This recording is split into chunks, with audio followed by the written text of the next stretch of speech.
Lord, may the words of my mouth and the meditations upon all of our hearts be acceptable to you, O Lord, our rock and redeemer. Amen. So as we build to Christ the King Sunday, we're going to talk about the past, the present, and the future. And this past week, this last Sunday, we're talking about the God of the past. Now, the God of our past, what does it mean to have a God that is all about being a God of the past? In this gospel lesson for us today, we have Jesus being told that his friend Lazarus is dead. Some ailment, some accident, something happened in the past, which we do not know. All we know is Lazarus is no longer among the living. This person, Lazarus, has been left to the past, left to the dead. It's kind of a funny thing when people die. The relationships that we had with them when they were alive are almost no longer there. Sure, some people still say that they can talk to their loved ones that have passed on, or they say that they have been given messages from them in their life. But in all honesty, that relationship isn't going to change anymore. It's not going to grow. We will not grow deeper. We will not drift apart. It's just done. I know that I felt this when my brother Nick died this past year in September. And I had heard the news, and I knew that what life I had with my brother, the fun times, the fights, there would be no more of it. There is now no way for me to change that relationship with my brother anymore. We cannot have those conversations. I can't laugh at him anymore for the crazy little shuffle he did when he danced. I can remember all of those things.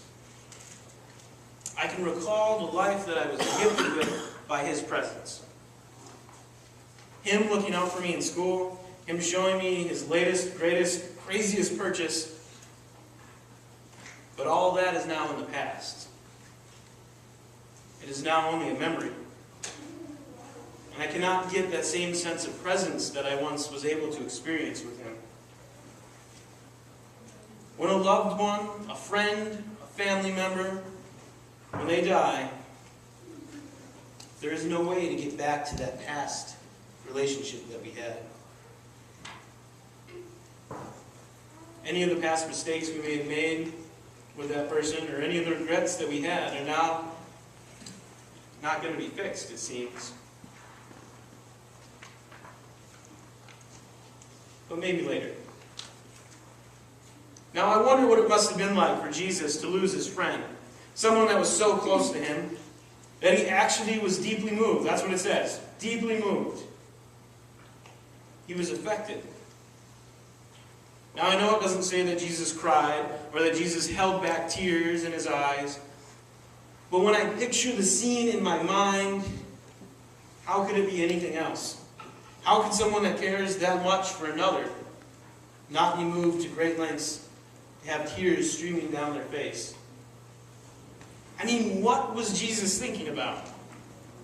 He had to realize, just like we do today, that when someone dies, even if they are close to you, that relationship is now relegated to the past. He had to know that it can't change anymore, that it can't grow deeper.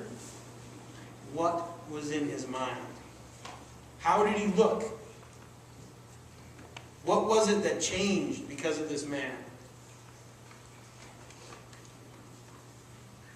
Okay, so all this so far has not been very helpful, right? I mean, it all seems pretty dark, kind of sad. Something that no one in their right mind would really look forward to at all, in the loss of a loved one. The loss of a loved one would be a terrible, terrible thing, except for one minor little detail. We have a God, and that God is the God of the past. Now, the God of the past,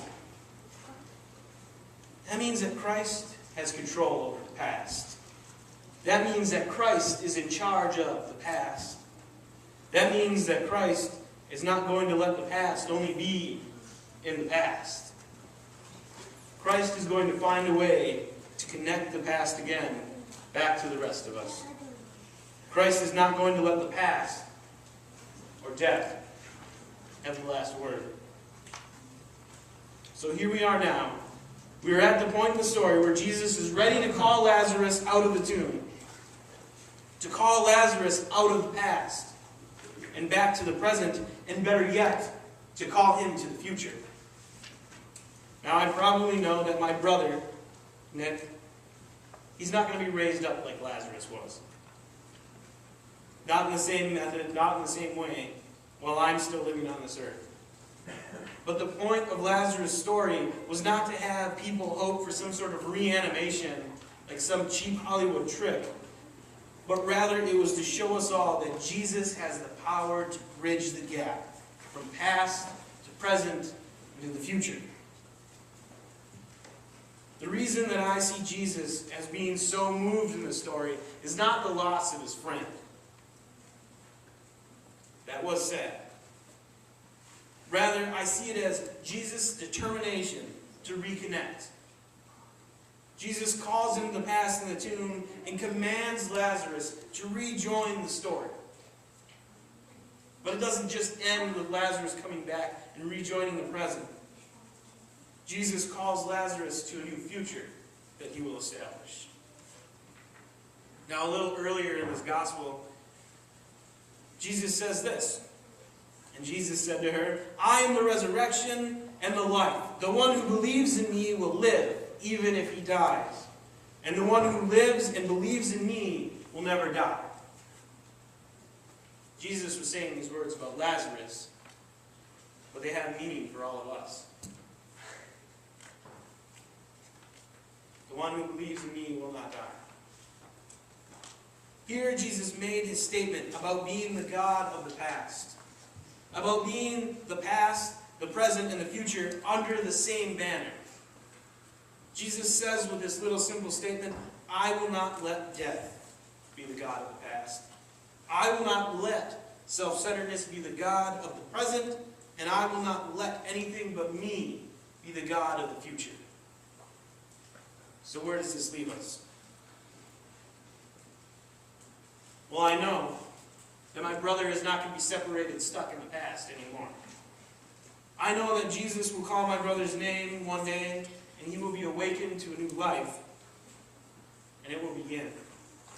And I know that because Jesus is the God of the past, he will reach back and bring those old relationships that we all have back into the present and forward.